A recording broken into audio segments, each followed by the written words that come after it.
All right, hello. Welcome one, welcome all. Today we are taking a look at a budget tempo priest deck. It's more of like a beatdown priest, but that's the style I like to play when I play priest personally. You get minions down and then you get value from your hero power by keeping them alive. And then you trade up and then you just build a bigger and bigger board. It's kind of just like quintessential Hearthstone, you know. Like way back in like the era of classic Hearthstone, you would be playing, like trying to get incremental board advantage each and every turn, and that's how this deck is going to play. So, let me go ahead, go over some of these card choices. Now that you know the general goal of the deck, we're going to go ahead and go over some card choices in this deck that make this possible. So we got Brain Masseuse. So I'm going to talk about these three one drops and why they're in here. So we got Brain Masseuse. It does have that downside whenever your minion takes damage, also deal that amount to your hero, but that's not necessarily relevant because just with this kind of beatdown style, you're going to be fighting for board anyway. So like having less health is less of a concern because it's all about having board pressure. So this is a perfect one drop for that. This also heals your opponent, which again doesn't sound good. However, one mana for a 3/3 that can just get you on board and get started brawling with your opponent is perfect for that. We got Platasaur, 1 mana 1/2 draw a card. Now, I don't know how many of you were there for classic Hearthstone. There was a card called Novice Engineer, and this card, it back before it got nerfed, was a 2 mana, 1 attack, 2 health minion with a battle cry of draw a card, and it was really good in priest. Specifically, there was a guy that you know hit legend essentially. I don't know if he hit legend, but if they had a legend rank, he hit that rank, or else he just had a really good win rate. But anyway, it was this guy, and he made this deck called Doctor Draw, and essentially, theoretically, a 1 mana 1/2 that draws you a card, even with the drawback of like discarding it later on, is insane for priest because you get to heal it back up, you get to take care of paladin little minions, you know, uh, little 1/1s from anything else. It's really good. So that's why that's there. And then for our two drops, we have Shadow Ascendant, which will let us get even further ahead on board if we can get one or two of those down, buffing up our minions each and every turn. I almost said creatures, because like I'm talking about magic. Which, if you like magic, stick around on this channel because I want to do more magic stuff as well.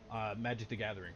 So, but with that being said, so yeah, so these two drops also either accelerate your board in general with this Curious Explorer with tons and tons of stats, or it buffs your other guys with Shadow Ascendant each and every turn, which I think is really cool. And then onto the three drops, we have Ancient Stegodon, which again is really good, very versatile if you've seen it as part of my other decks so far. Getting to pick +1/+1 taunt or poisonous is pretty big range of choices.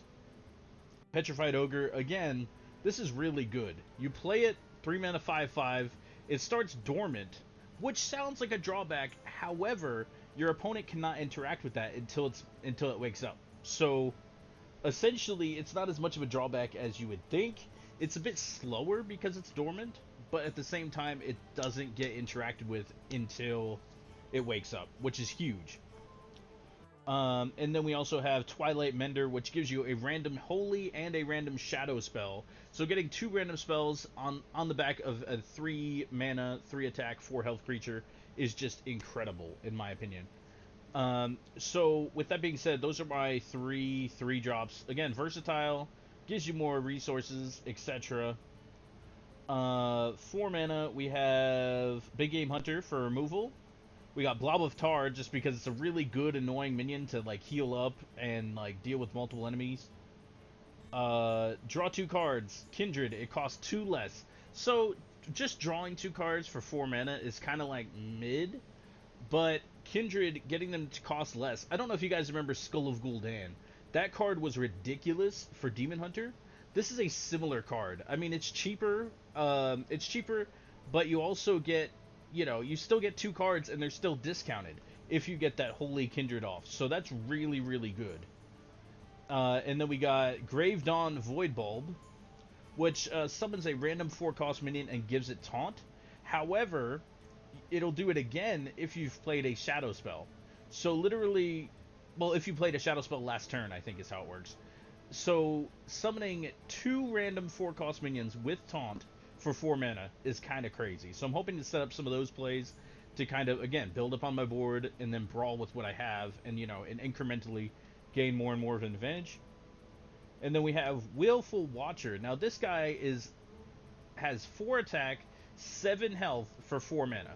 And I think that's just really good. It dodges big game hunters. So like if it was like 7, if it was a 7/7, then you'd have to worry about, big game hunter, Shadow Word Death, etc., etc.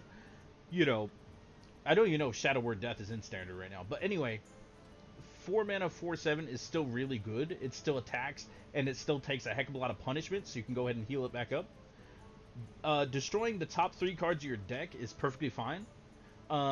Because, like, in Hearthstone, if you mill 3 cards, it's usually not a big deal. So I'm hoping that this has a minimal drawback. 4 mana 4/7 is a decent enough stat line where I'm more than happy to play this in a priest deck where you can heal it back up. And then we got Wilted Shadow. Again, speaking of healing things, this is a 7 mana 7/7 lifesteal. Whenever you heal an enemy, this attacks it.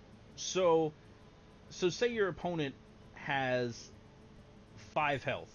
You can heal them, bringing them up to 7, and then this will attack it and kill. It'll attack their hero and kill him. So it's, I don't know. It has some burst damage potential.